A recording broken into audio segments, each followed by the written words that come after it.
Look at the cross. They pierced his side, and blood and water flowed forth. The world said it was a defeat, but I'm telling you today, that was the hour of your redemption. Out of that new Adam flowed the very life of the church, the water that washes, the blood that saves. Calvary and the upper room are one great mystery. That perfect sacrifice is brought into this very moment.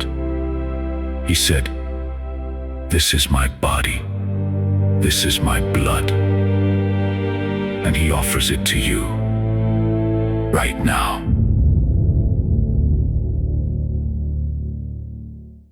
പിതാവിൻ്റെയും പുത്രൻ്റെയും പരിശുദ്ധാത്മാവിൻ്റെയും നാമത്തിൽ ആമേൻ. ഈശോയിൽ സ്നേഹമുള്ളവരെ, ദിവ്യകാരുണ്യ വിമോചന യാത്രയുടെ 23-ാമത്തെ ദിവസത്തിലേക്ക് നമ്മൾ കടക്കുകയാണ്. വളരെ അനുഗ്രഹീതമായ ഈ യാത്രയിൽ കർത്താവിൻ്റെ സ്വരം കേട്ട് പ്രാർത്ഥനയ്ക്കായി ഒരുമിച്ച് കൂടിയ നിങ്ങളെല്ലാവരെയും ഞാൻ ഏറ്റവും സ്നേഹത്തോടെ ഈ പ്രഭാതത്തിൽ അഭിവാദനം ചെയ്യുന്നു. നമ്മൾ ദൈവത്തിൻ്റെ ശക്തമായ പ്രവൃത്തി നമ്മുടെ ജീവിതത്തിൽ നടക്കുന്നതിന് നമ്മളെ തന്നെ സമർപ്പിക്കുന്ന ദിവസങ്ങളാണ്. വളരെ ആഗ്രഹത്തോടെ ഒരുപാട് പ്രാർത്ഥനയിലും ഒരുപാട് ദൈവകൃപയിലും ആശ്രയിച്ച് മുന്നോട്ട് പോകാൻ കഴിയട്ടെ എന്ന് ആശംസിക്കുന്നു, പ്രാർത്ഥിക്കുന്നു. നമുക്ക് ഇന്നത്തെ ചിന്തകളിലേക്ക് കടക്കാം. നമ്മൾ ദിവ്യകാരുണ്യവുമായി ബന്ധപ്പെട്ട കാര്യങ്ങളാണ് പറഞ്ഞുകൊണ്ടിരിക്കുന്നത്. ഇന്ന് അതിന് നമ്മളെ സഹായിക്കുന്ന പുതിയ നിയമത്തിൽ നിന്നുള്ള ഒരു പ്രധാനപ്പെട്ട ഭാഗത്തേക്ക് നമ്മൾ കടക്കുകയാണ്. യോഹന്നാൻ്റെ സുവിശേഷത്തിൻ്റെ 2-ാമത്തെ അധ്യായത്തിൻ്റെ 1 മുതൽ 11 വരെയുള്ള തിരുവചനങ്ങളിൽ വിവരിക്കുന്ന കാനായിലെ കല്യാണ വിരുന്നാണ് ഇന്നത്തെ നമ്മുടെ ചിന്താവിഷയം. ദിവ്യകാരുണ്യവുമായി, വിശുദ്ധ കുർബാനയുമായി വളരെ അഭേദ്യമായ ബന്ധമുള്ള ഒരു ഭാഗമാണിത്. അതുകൊണ്ട് തന്നെ ആഴമായ ശ്രദ്ധ നമുക്ക് ഈ ഒരു വചന വിചിന്തനത്തിൽ നമ്മൾ നൽകുമ്പോൾ പരിശുദ്ധ കുർബാനയെക്കുറിച്ചുള്ള ചില വളരെ ആഴമായ കാഴ്ചപ്പാടുകൾ നമുക്ക് ലഭിക്കുന്നതിന് ഇടയാവും. നമുക്ക് യോഹന്നാൻ്റെ സുവിശേഷം 2-ാം അധ്യായത്തിൻ്റെ ആദ്യത്തെ ചില വാക്യങ്ങൾ വായിക്കാം. 3-ാം ദിവസം ഗലീലയിലെ കാനായിൽ ഒരു വിവാഹ വിരുന്ന് നടന്നു. യേശുവിൻ്റെ അമ്മ അവിടെ ഉണ്ടായിരുന്നു. യേശുവും ശിഷ്യന്മാരും വിരുന്നിന് ക്ഷണിക്കപ്പെട്ടിരുന്നു. അവിടെ വീഞ്ഞ് തീർന്നു പോയപ്പോൾ യേശുവിൻ്റെ അമ്മ അവനോട് പറഞ്ഞു, അവർക്ക് വീഞ്ഞില്ല. യേശു അവളോട് പറഞ്ഞു, സ്ത്രീയെ, എനിക്കും നിനക്കും എന്ത്? എൻ്റെ സമയം ഇനിയും ആയിട്ടില്ല. അവൻ്റെ അമ്മ പരിചാരകരോട് പറഞ്ഞു, അവൻ നിങ്ങളോട് പറയുന്നത് ചെയ്യുവിൻ. യഹൂദരുടെ ശുദ്ധീകരണ കർമ്മത്തിനുള്ള വെള്ളം നിറയ്ക്കുന്ന 6 കൽഭരണികൾ അവിടെ ഉണ്ടായിരുന്നു. ഓരോന്നിലും 2-3 അളവ് കൊള്ളുമായിരുന്നു. ഭരണികളിൽ വെള്ളം നിറയ്ക്കുവിനെന്ന് യേശു അവരോട് കൽപ്പിച്ചു. അവർ അവയെല്ലാം വക്കോളം നിറച്ചു. ഇനി പകർന്ന് കലവറക്കാരൻ്റെ അടുത്ത് കൊണ്ടുചെല്ലുവിൻ എന്ന് അവൻ പറഞ്ഞു. അവർ അപ്രകാരം ചെയ്തു. കലവറക്കാരൻ വീഞ്ഞായി മാറിയ ആ വെള്ളം രുചിച്ച് നോക്കി. നമ്മൾ ഈ ഭാഗം മനസ്സിലാക്കണമെങ്കിൽ ചില ആമുഖമായ പരാമർശങ്ങൾ നമ്മൾ മനസ്സിലാക്കേണ്ടതുണ്ട്. യോഹന്നാൻ്റെ സുവിശേഷം യോഹന്നാൻ എഴുതുമ്പോൾ യോഹന്നാൻ ഈ സുവിശേഷ രചനയ്ക്ക് ഒരു മാതൃകയായി എടുത്തത് ബൈബിളിലെ ഉൽപ്പത്തിയുടെ പുസ്തകമാണ്. ഉൽപ്പത്തി പുസ്തകത്തിലെ ആരംഭ അധ്യായങ്ങളിലെ പല ആശയങ്ങളും യോഹന്നാൻ ആവർത്തിക്കുന്നതായി കാണാം. ഉദാഹരണമായി വെളിച്ചം, ജീവൻ, അതുപോലെ തന്നെ വചനം, അതുപോലെ 6-ാം ദിവസം, 7-ാം ദിവസം, അതുപോലെ സ്ത്രീ തുടങ്ങിയ ഉൽപ്പത്തി പുസ്തകത്തിലെ ആശയങ്ങൾ, പ്രത്യേകിച്ച് അതിൻ്റെ ആരംഭ അധ്യായങ്ങളിലെ ആദ്യത്തെ 3 അധ്യായങ്ങളിലെ ആശയങ്ങൾ യോഹന്നാൻ വളരെ നിർലോഭമായി, ലുബ്ധില്ലാതെ ഉപയോഗിക്കുന്നതായി കാണാം. അപ്പോൾ ഇത് നമ്മുടെ മനസ്സിൽ വെച്ചെങ്കിൽ മാത്രമേ യോഹന്നാൻ നമുക്ക് മനസ്സിലാക്കാൻ പറ്റൂ. യോഹന്നാൻ തുടങ്ങുന്നത്, ഉൽപ്പത്തി തുടങ്ങുന്നത് പോലെ തന്നെയാണ്. ആദിയിൽ, ഇൻ ദി ബിഗിനിങ്, ആദിയിൽ ദൈവം, ആദിയിൽ വചനം. അപ്പോൾ യോഹന്നാൻ്റെ സുവിശേഷം, അതിലെ സംഭവങ്ങൾ മനസ്സിലാക്കാൻ നമ്മളെ സഹായിക്കുന്ന വളരെ പ്രധാനപ്പെട്ട ഒരു അറിവാണ് യോഹന്നാന് ഉൽപ്പത്തി പുസ്തകവുമായുള്ള ബന്ധം. ഇനി ഉൽപ്പത്തി പുസ്തകത്തിലെ യോഹന്നാൻ എടുക്കുന്ന വളരെ പ്രധാനപ്പെട്ട ഒരാശയമാണ് 7-ാം ദിവസവും 6-ാം ദിവസവും. നമുക്ക് അല്ലെങ്കിൽ 7-ാം ദിവസം 6-ാം ദിവസം എന്ന് പറയുന്നതിനേക്കാൾ കുറെ കൂടി വ്യക്തതയോടെ പറഞ്ഞാൽ നമ്പർ 7-ഉം നമ്പർ 6-ഉം. ഇത് ഈ ഭാഗം മനസ്സിലാക്കുന്നതിന് നമ്മൾ മനസ്സിൽ സൂക്ഷിക്കേണ്ട ഒരു അറിവാണ്. ഞാൻ അതിൻ്റെ വിശദീകരണത്തിലേക്ക് കടക്കുമ്പോൾ നിങ്ങൾക്ക് കൂടുതൽ മനസ്സിലാവും. ഈ ഭാഗം തുടങ്ങുന്നത് 2-ാം അധ്യായം 1-ാം വാക്യം 3-ാം ദിവസം ഗലീലയിലെ കാനായിൽ എന്ന് പറഞ്ഞുകൊണ്ടാണ്. പക്ഷേ യോഹന്നാൻ്റെ സുവിശേഷം തുടക്കം മുതൽ വായിച്ചു വരുന്ന ഒരാൾക്ക് മനസ്സിലാവും, യഥാർത്ഥത്തിൽ ഇത് 3-ാം ദിവസം അല്ല, മറിച്ച് 7-ാം ദിവസമാണ്. അതെങ്ങനെയാണ് 7-ാം ദിവസമാകുന്നത് എന്ന് ചോദിച്ചാൽ, യോഹന്നാൻ 1:29 നമ്മൾ കാണുന്നത് അടുത്ത ദിവസം എന്നാണ്. വായിച്ചു വരുമ്പോൾ നമുക്ക് മനസ്സിലാവും അത് 2-ാം ദിവസമാണ്. അടുത്ത ദിവസം എന്ന് പറഞ്ഞിരിക്കുന്നത് 2-ാം ദിവസമാണ്. ഇനി 1:35 കാണാൻ പറ്റും അടുത്ത ദിവസം. അപ്പോൾ ദിവസം 2 + 1 3 ഇനി 1:43 കാണാൻ പറ്റും പിറ്റേ ദിവസം. അപ്പോൾ 3 + 1 4 2-ാം അധ്യായം 1-ാം വാക്യത്തിൽ കാണാൻ പറ്റും 3-ാം ദിവസം. അപ്പം 4 + 3 7 ചുരുക്കി പറഞ്ഞാൽ ശ്രദ്ധയോടെ വായിക്കുന്ന ഒരു വായനക്കാരന് മനസ്സിലാകുന്നു ഇത് 3-ാം ദിവസമല്ല, 7-ാം ദിവസമാണ്. അപ്പോൾ അതാണ് നമ്മുടെ മനസ്സിൽ സൂക്ഷിക്കേണ്ട ഒന്നാമത്തെ അറിവ്. രണ്ടാമതായിട്ട് അവിടെ ഒരു വിവാഹ വിരുന്ന് നടന്നു എന്ന് പറയുമ്പോൾ ഉൽപ്പത്തി പുസ്തകത്തിൽ 7-ാമത്തെ ദിവസം നടന്ന ഒരു സംഭവമാണ് യോഹന്നാൻ്റെ മനസ്സിൽ. അതെന്താണ്? യഹൂദ റബ്ബിമാർ പഠിപ്പിച്ചിരുന്നത് ഇങ്ങനെയാണ്, ആദം സൃഷ്ടിക്കപ്പെട്ടത് 6-ാം ദിവസമാണെങ്കിലും ഹവ്വ സൃഷ്ടിക്കപ്പെട്ടത് 6-ാം ദിവസം അർദ്ധരാത്രിയിലാണ്. ആദം ഗാഠനിദ്രയിൽ ആണ്ട് കിടക്കുമ്പോഴാണ് അവൻ്റെ വാരിയലിൽ നിന്ന് ഹവ്വ സൃഷ്ടിക്കപ്പെട്ടത്. അപ്പോൾ ആദം ഹവ്വയെ കാണുന്നത് 6-ാം ദിവസമല്ല, 7-ാം ദിവസമാണ്. അതുകൊണ്ട് റബ്ബിമാർ ഇങ്ങനെ പഠിപ്പിച്ചിരുന്നു, യഹൂദ പണ്ഡിതന്മാരുടെ അഭിപ്രായത്തിൽ ആദത്തിൻ്റെയും ഹവ്വയുടെയും ദാമ്പത്യം, വിവാഹം ദൈവം ആശീർവദിക്കുന്നത് 7-ാം ദിവസമാണ്. അപ്പം അങ്ങനെ വരുമ്പോൾ ഉൽപ്പത്തി പുസ്തകവുമായി യോഹന്നാനുള്ള ബന്ധം കണക്കിലെടുക്കുമ്പോൾ ഇവിടെ 7-ാം ദിവസം കാനായിലെ കല്യാണ വിരുന്ന് നടക്കുന്നു എന്ന് യോഹന്നാൻ പറയുമ്പോൾ യോഹന്നാൻ്റെ ഉള്ളിൽ ഉൽപ്പത്തി പുസ്തകത്തിൽ നടന്ന ആ ആദ്യത്തെ വിവാഹം ഉണ്ട് എന്നുകൂടി നമ്മൾ അറിയണം. ഇനി യേശുവിൻ്റെ അമ്മ അവിടെ ഉണ്ടായിരുന്നു. അമ്മ എന്ന് യോഹന്നാൻ പറയുന്നെങ്കിലും ഇനി യേശു തൻ്റെ അമ്മയെ വിളിക്കാൻ പോകുന്നത് സ്ത്രീയെ എന്നാണ്. അവർക്ക് വീഞ്ഞില്ല എന്ന് പറയുമ്പോൾ സ്ത്രീയെ എനിക്കും നിനക്കും എന്ത് എന്നാണ് യേശുവിൻ്റെ മറുപടി. അപ്പോൾ അടുത്ത ആശയം ഇവിടെ നമ്മൾ കാണുന്നത് സ്ത്രീ. നമ്മൾ ഉൽപ്പത്തി പുസ്തകത്തിൻ്റെ 1-ഉം ഉൽപ്പത്തി പുസ്തകത്തിൻ്റെ 2-ഉം 3-ഉം അധ്യായങ്ങൾ വായിച്ചാൽ നമുക്ക് കാണാൻ പറ്റും, അവിടെ ഹവ്വ എന്ന വാക്ക് ഉപയോഗിക്കുന്നതിനേക്കാളും കൂടുതൽ ഉൽപ്പത്തി ഉപയോഗിക്കുന്ന വാക്ക് സ്ത്രീ എന്ന വാക്കാണ്. സ്ത്രീ എന്ന വാക്കാണ്. ഹവ്വ എന്ന വാക്ക് വളരെ ചുരുക്കമായി മാത്രമേ ഉപയോഗിക്കുന്നുള്ളൂ. എല്ലാ സന്ദർഭങ്ങളിലും ബാക്കി ഉപയോഗിക്കുന്നത് ഹവ്വയെ വിളിക്കാൻ സ്ത്രീ എന്ന വാക്കാണ്. അപ്പോൾ ഇവിടെയും ഉൽപ്പത്തി പുസ്തകവുമായി ഒരു താരതമ്യം കൊണ്ടുവരാൻ യോഹന്നാൻ ശ്രമിക്കുന്നതായി കാണാം.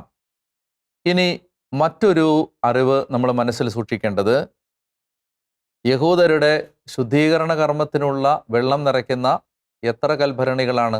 6 കൽഭരണികളാണ് അവിടെ ഉണ്ടായിരുന്നത്. 6ഉം നമ്മൾ ഉൽപ്പത്തിയിൽ കാണുന്നതാണ്. 6-ാം ദിവസമാണ് ആദം സൃഷ്ടിക്കപ്പെട്ടത്, മനുഷ്യൻ സൃഷ്ടിക്കപ്പെട്ടത്.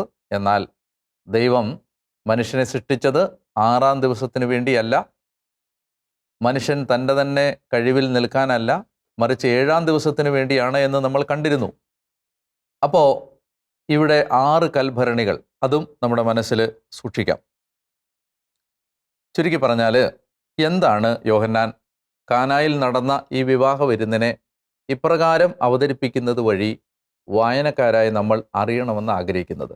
അതാണ് പരിശുദ്ധ കുർബാനയുമായി ഈ ടെക്സ്റ്റിനുള്ള ബന്ധം? യോഹന്നാൻ പറയാൻ ശ്രമിക്കുകയാണ്, ആദി മാതാവും ആദി പിതാവും അവരുടെ പരമ്പരകളും, അല്ലെങ്കിൽ സ്നാപക യോഹന്നാൻ വരെ എത്തി നിൽക്കുന്ന പഴയ നിയമം ദൈവത്തിൻ്റെ മനുഷ്യനെക്കുറിച്ചുള്ള സ്വപ്നങ്ങൾ പൂർത്തീകരിക്കുന്നതിന് പരാജയപ്പെട്ടു. പരാജയപ്പെട്ട് നിൽക്കുന്ന പഴയ നിയമം, പരാജയപ്പെട്ട് നിൽക്കുന്ന പഴയ ഉടമ്പടി. എന്താണ് അവരുടെ പരാജയം? ഈ കൽഭരണികൾ ശുദ്ധീകരണത്തിനുള്ള കൽഭരണികളായിരുന്നു. ശുദ്ധീകരണ ജലം സൂക്ഷിച്ചിരുന്നത് അതിനകത്താണ്. മനുഷ്യൻ തൻ്റെ പാപാവസ്ഥയിൽ നിന്ന് തന്നെ തന്നെ ശുദ്ധീകരിക്കാൻ ശ്രമിച്ചുകൊണ്ടിരുന്നത് അവൻ്റെ തന്നെ പരിശ്രമങ്ങളാലാണ്.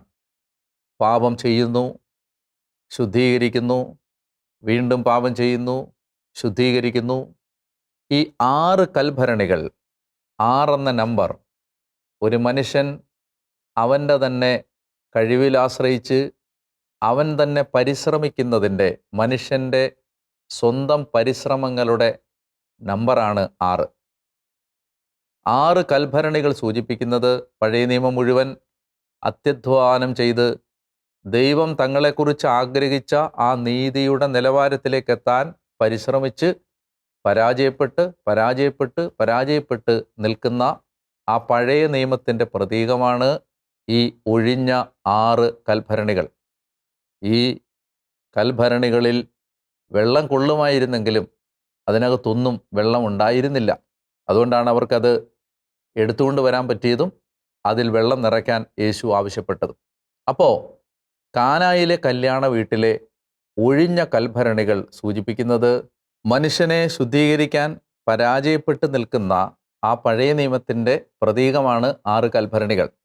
അതിലേക്കാണ് വെള്ളം നിറയ്ക്കാൻ യേശു ആവശ്യപ്പെടുന്നത്.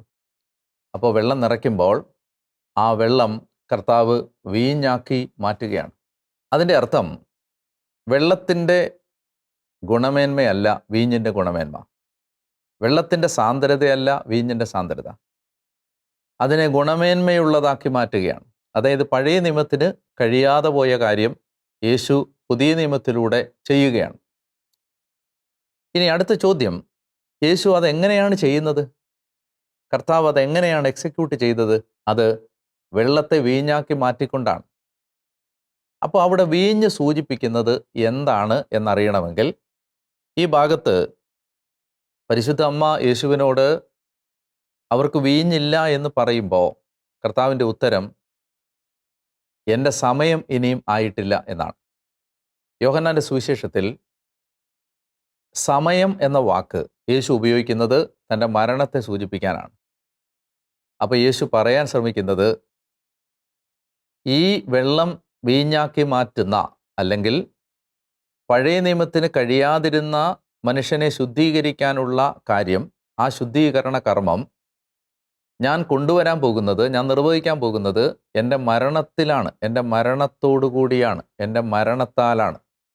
അപ്പോൾ ചുരുക്കി പറഞ്ഞാൽ യോഹന്നാൻ കാനായിലെ കല്യാണ വിരുന്നിലെ ഈ സംഭവത്തിലൂടെ വായനക്കാരായ നമ്മളോട് പറയാൻ ശ്രമിക്കുന്നത് 6 സൂചിപ്പിക്കുന്ന പഴയ നിയമത്തിൻ്റെ പരിശ്രമങ്ങൾ, മനുഷ്യൻ്റെ പരിശ്രമങ്ങൾ, മനുഷ്യൻ്റെ അധ്വാനം. എന്തിനുള്ള അധ്വാനം? നന്നാവാൻ, ശുദ്ധീകരിക്കപ്പെടാൻ, ദൈവം ആഗ്രഹിക്കുന്ന നിലവാരത്തിലെത്താൻ ആഗ്രഹിക്കുന്ന മനുഷ്യൻ്റെ പരിശ്രമങ്ങൾക്ക് കഴിയാതെ പോയത് കൃപയാൽ സാധ്യമാക്കുന്ന, ദൈവത്തിൻ്റെ സഹായത്താൽ സാധ്യമാക്കുന്ന ആ പുതിയ നിയമത്തിൻ്റെ പുതിയ ഉടമ്പടി, ആ പുതിയ നിയമത്തിൻ്റെ കൃപ യേശു കൊണ്ടുവരുന്നത് തൻ്റെ മരണത്താലാണ്, തൻ്റെ കുരിശു മരണത്താലാണ്. അതായത് മനുഷ്യന് സ്വന്തം പരിശ്രമം കൊണ്ട് നന്നാവാൻ കഴിയില്ല, എന്നാൽ മനുഷ്യനെ ദൈവത്തിൻ്റെ കൃപയ്ക്ക് മാറ്റാൻ പറ്റും. ഞാൻ പലപ്പോഴും ശ്രദ്ധിച്ചിട്ടുണ്ട്, ഒരു ജനറ്റിക്കൽ ചേഞ്ച് വരുത്താൻ, ഞാൻ ഉദ്ദേശിക്കുന്നത് DNA-യിൽ മാറ്റം വരുത്തി മനുഷ്യൻ്റെ ക്യാരക്ടർ മാറ്റാൻ ഈ ലോകത്ത് ദൈവത്തിന് മാത്രമേ കഴിയൂ. അങ്ങനെ ദൈവം ജീവിതങ്ങളെ മാറ്റിമറിച്ച് എത്രയോ പേരെ നിങ്ങൾക്കും എനിക്കും പരിചയമുണ്ട്. നമ്മളതുകൊണ്ട് കർത്താവ് നമ്മളോട് പറയാൻ ആഗ്രഹിക്കുന്ന ഈ കാര്യം കാണാതെ പോകരുത്. കർത്താവ് പറയുകയാണ്, വെള്ളം എന്ന പഴയ നിയമത്തെ വീഞ്ഞെന്ന പുതിയ നിയമമാക്കി മാറ്റാൻ എൻ്റെ കുരിശുമരണത്തിന് ശക്തിയുണ്ട്. അതുകൊണ്ട് ഒരു മനുഷ്യനെ ശുദ്ധീകരിക്കാൻ മനുഷ്യൻ്റെ അധ്വാനങ്ങൾക്കല്ല കഴിയുന്നത്, മറിച്ച് ദൈവകൃപയിൽ ആശ്രയിച്ച് ഒരു മനുഷ്യൻ അധ്വാനിക്കുമ്പോഴാണ് ഒരു മനുഷ്യൻ്റെ ജീവിതം മറിയുന്നത്. നമ്മൾ ഹെബ്രായ ലേഖന കർത്താവ് ഇതിനെക്കുറിച്ച് പറയുന്നൊരു വാക്യം ഞാൻ വായിക്കാം. നിത്യാത്മാവ് മൂലം, ഹെബ്രായർ 9:14, നിത്യാത്മാവ് മൂലം കളങ്കമില്ലാതെ ദൈവത്തിന് തന്നെ സമർപ്പിച്ച ക്രിസ്തുവിൻ്റെ രക്തം ജീവിക്കുന്ന ദൈവത്തെ ശുശ്രൂഷിക്കാൻ നമ്മുടെ അന്ധകരണത്തെ നിർജീവ പ്രവൃത്തികളിൽ നിന്ന് എത്രയോ അധികമായി വിശുദ്ധീകരിക്കും. കോലാടുകളുടെയും കാളക്കിടാങ്ങളുടെയും രക്തം തളിക്കുന്നത് മനുഷ്യരെ ശാരീരികമായി മാത്രമേ ശുദ്ധീകരിച്ചിട്ടുള്ളൂ. എന്നാൽ മനുഷ്യനെ ഉള്ളിൽ ശുദ്ധീകരിക്കാൻ, അവൻ്റെ അകത്ത് മാറ്റം വരുത്താൻ കഴിയുന്നത് ദൈവകൃപയ്ക്ക് മാത്രമാണ്. വെള്ളത്തെ വീഞ്ഞാക്കി മാറ്റാൻ ദൈവത്തിൻ്റെ സാന്നിധ്യത്തിനും കൃപയ്ക്കും മാത്രമേ കഴിയൂ. അത് യേശു സാധിച്ചത് തൻ്റെ മരണത്തിലൂടെയാണ്. അതാണ് മേൽത്തരം വീഞ്ഞ് അവൻ അവസാനം വരെ കാത്തുവെച്ചു എന്നതിൻ്റെ അർത്ഥം. ഞാൻ ദിവ്യകാരുണ്യവുമായി ഇതിനെ ബന്ധപ്പെടുത്തി പറഞ്ഞാൽ, പരിശുദ്ധ കുർബാന ഈശോ നമുക്ക് തരുന്നത് നമുക്ക് ശാരീരികമായി നമ്മുടെ വിശപ്പ് മാറ്റാനല്ല, നമ്മളെ ആന്തരികമായി വിശുദ്ധീകരിക്കാനാണ്. അതുകൊണ്ട് നമ്മളെ വിശുദ്ധീകരിക്കുന്ന കൂദാശയാണിത്. നമ്മൾ ഓരോ ദിവസവും വിശുദ്ധ കുർബാന അർപ്പിക്കുമ്പോൾ നമ്മുടെ പ്രാർത്ഥന ഏത് ദിശയിലേക്ക് തിരിയണം എന്ന് ഇത് നമ്മളെ ഓർമ്മിപ്പിക്കും. ഓരോ ദിവസവും നമ്മളെ തന്നെ, നമ്മുടെ ശരീരങ്ങളെ ബലിയാക്കി മാറ്റാൻ, നമ്മുടെ മനസ്സ് നവീകരിക്കപ്പെടാൻ, നമ്മുടെ ആത്മാവ് ശുദ്ധീകരിക്കപ്പെടാൻ വിശുദ്ധ കുർബാനയിലൂടെ ദൈവം നമ്മളെ സഹായിക്കും. അതുകൊണ്ട് ആ ഒരു ബോധ്യം, ആ ഒരു ആഗ്രഹം കുർബാന അർപ്പിക്കുമ്പോൾ നമുക്കുണ്ടാവണം. ഏതെല്ലാം മേഖലകളിലാണോ നമുക്ക് ഒരു മാറ്റം ആവശ്യമുള്ളത്, അത് കർത്താവിൻ്റെ മുമ്പിൽ നമ്മൾ പറയണം. അങ്ങനെ പറഞ്ഞ് പ്രാർത്ഥിക്കണം. ഇന്ന് നമ്മൾ പരിശീലിക്കേണ്ട പുണ്യം ഞാൻ ഓർത്തപ്പോൾ എൻ്റെ മനസ്സിലേക്ക് വന്നത്, നമ്മൾ നമ്മുടെ ഏറ്റവും പ്രിയപ്പെട്ടവർക്ക് കൊടുക്കാതെ പോകുന്ന ചില കാര്യങ്ങളുണ്ട്. അതായത് ഞാൻ എപ്പോഴും ഓർക്കാറുണ്ട്, നമ്മൾ സത്യത്തിൽ നമ്മുടെ സ്നേഹം കിട്ടാതെ ബൈപ്പാസ് ചെയ്ത് പോകുന്ന ആളുകൾ നമ്മുടെ ഏറ്റവും അടുത്ത് നിൽക്കുന്ന ആളുകളാണ്. അത് ചിലപ്പോൾ പേരൻസ് ആവാം, മാതാപിതാക്കളാവാം, ജീവിത പങ്കാളിയാവാം, കുഞ്ഞുങ്ങളാവാം, അല്ലെങ്കിൽ നമുക്ക് ഏറ്റവും അടുത്ത് നിൽക്കുന്ന മനുഷ്യർ.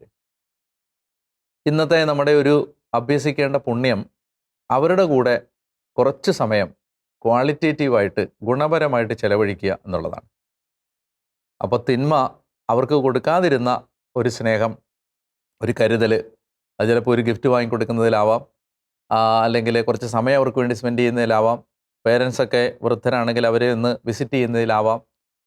അങ്ങനെ നിങ്ങളുടെ മനസ്സിലേക്ക് ആദ്യം വരുന്ന 1-2 വ്യക്തികൾക്ക് കുറച്ച് സമയം ഒന്ന് അവർക്ക് വേണ്ടി ഒന്ന് ക്വാളിറ്റേറ്റീവായിട്ട് ചെലവഴിക്കാൻ നമ്മളൊന്ന് സമയം കണ്ടെത്തുക. അപ്പോൾ അതിന് കഴിയാതിരുന്ന ആ സാഹചര്യം നമുക്കറിയാമല്ലോ. നമ്മൾ പലപ്പോഴും ശ്രദ്ധിക്കാതെ ബൈപ്പാസ് ചെയ്ത് വിടുന്നത് നമ്മുടെ ഹൃദയത്തോട് ഏറ്റവും അടുത്ത് നിൽക്കുന്ന ആളുകളെയാണ്. അപ്പോൾ അത് നമ്മുടെ ഇന്നത്തെ ഒരു പരിശീലനമായിട്ട് എടുക്കാം. ടാസ്ക്കായിട്ടും പുണ്യമായിട്ടും ഒഴിവാക്കേണ്ട തിന്മയായിട്ടും എല്ലാം ആ കാര്യവുമായി ബന്ധപ്പെട്ട കാര്യങ്ങൾ തന്നെ നമുക്ക് എടുക്കാം. പ്രാർത്ഥിക്കേണ്ടത്, ദൈവമേ, വെള്ളം പോലെയായ എന്നെ മേൽത്തരം വീഞ്ഞു പോലെ മാറ്റി നീ അനുഗ്രഹിക്കണമേ. എന്നെ മേൽത്തരം വീഞ്ഞാക്കി മാറ്റണമേ. വെള്ളം പോലെ ഉള്ള എൻ്റെ ജീവിതത്തെ മേൽത്തരം വീഞ്ഞു പോലെ ഗുണപരമാക്കി നീ മാറ്റണമേ എന്ന് നമുക്ക് പ്രാർത്ഥിക്കുകയും ചെയ്യാം. ആരാധനയിൽ അതിനുവേണ്ട കൃപ പരിശുദ്ധാത്മാവ് നമുക്ക് പ്രദാനം ചെയ്യും.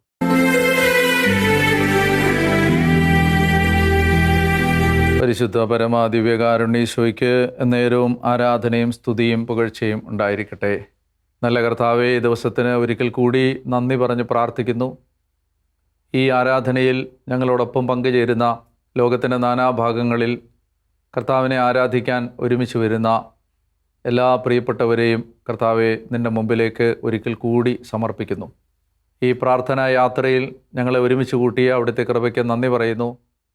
പ്രത്യേകിച്ച് ഇന്ന് ഞങ്ങൾ പ്രാർത്ഥിക്കുമ്പോൾ വെള്ളത്തെ വീഞ്ഞാക്കിയ കർത്താവ് ഞങ്ങളുടെ ഹൃദയങ്ങളെ പുതുക്കുകയും ഞങ്ങളുടെ ജീവിതങ്ങളെ മാറ്റമുള്ള ജീവിതങ്ങളാക്കി രൂപാന്തരപ്പെടുത്തുന്ന അവിടുത്തെ ശക്തി ഞങ്ങളിൽ തരികയും ചെയ്യണമേ.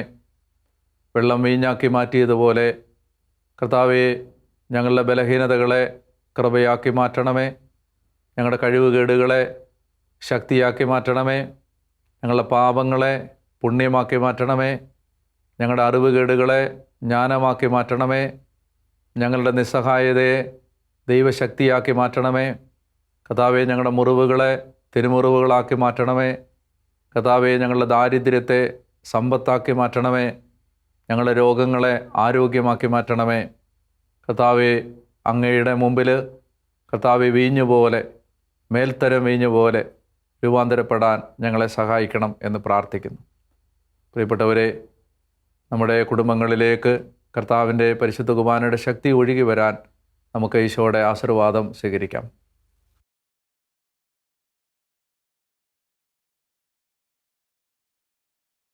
കാരുണ്യവാനായ കർത്താവ് നിങ്ങളെയും നിങ്ങളുടെ കുടുംബങ്ങളെയും ആശീർവദിക്കട്ടെ. സർവശക്തനായ ദൈവം തൻ്റെ മുഖം നിങ്ങളുടെ നേരെ ഉയർത്തുകയും അവിടുന്ന് നിങ്ങളെ കടാക്ഷിക്കുകയും നിങ്ങളോട് കരുണ കാണിക്കുകയും ചെയ്യട്ടെ. ദൈവമായ കർത്താവ് നിങ്ങളുടെ കുടുംബങ്ങളിലെ സകല തകർച്ചകളും എടുത്തു മാറ്റി അനുഗ്രഹിക്കട്ടെ. നിങ്ങൾക്ക് സന്തോഷമുള്ള ഹൃദയവും പുഞ്ചിരിക്കുന്ന മുഖവും ആശ്വാസമുള്ളൊരു ജീവിതവും സമാധാനം നിറഞ്ഞ ജീവിതത്തിൻ്റെ സാഹചര്യങ്ങളും കർത്താവ് പ്രദാനം ചെയ്ത് നിങ്ങളെ അനുഗ്രഹിക്കട്ടെ. ദൈവം അവിടുത്തെ സ്നേഹം കൊണ്ട് നിങ്ങളുടെ ഹൃദയങ്ങളെ നിറയ്ക്കട്ടെ.